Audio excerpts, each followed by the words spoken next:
मोहतरम सामईन किराम अस्सलामु अलैकुम वरहमतुल्लाहि तआला वबरकातुहू। नहमदुहु व नसल्ली व नुसल्लिमु अला रसूलिल करीम। साइल ने सवाल किया है कि हज़रत मैं क्लीन शेव कराना चाह रहा था, क्या कहीं रोज़े पर इसका कोई फ़र्क तो नहीं पड़ेगा, रोज़ा तो नहीं टूट जाएगा?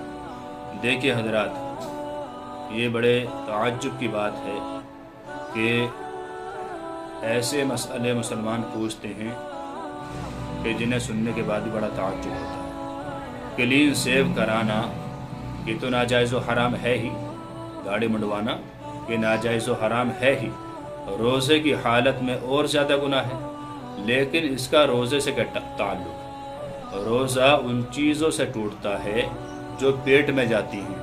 क्या भाई साहब क्लीन शेव करा कर उसे खाना चाहते हैं क्या? या दाढ़ी कटवा कर पेट में थोड़ी पहुंच जाएगी?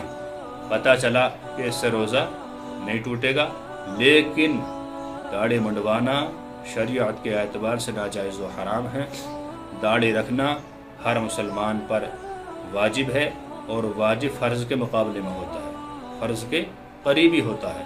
लिहाजा हमें चाहिए कि दाढ़ी को छोड़ें, हुज़ूर सल्लल्लाहु अलैहि वसल्लम की सुन्नत को अदा करें।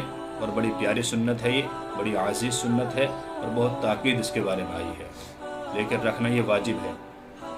हुज़ूर का तरीक़ा है सिर्फ, लेकिन ये मत कहना कि दाढ़ी रखना सुन्नत है, सुन्नत नहीं है, दाढ़ी रखना वाजिब है। ठीक है, तो इन चीज़ों से रोज़ा नहीं टूटता।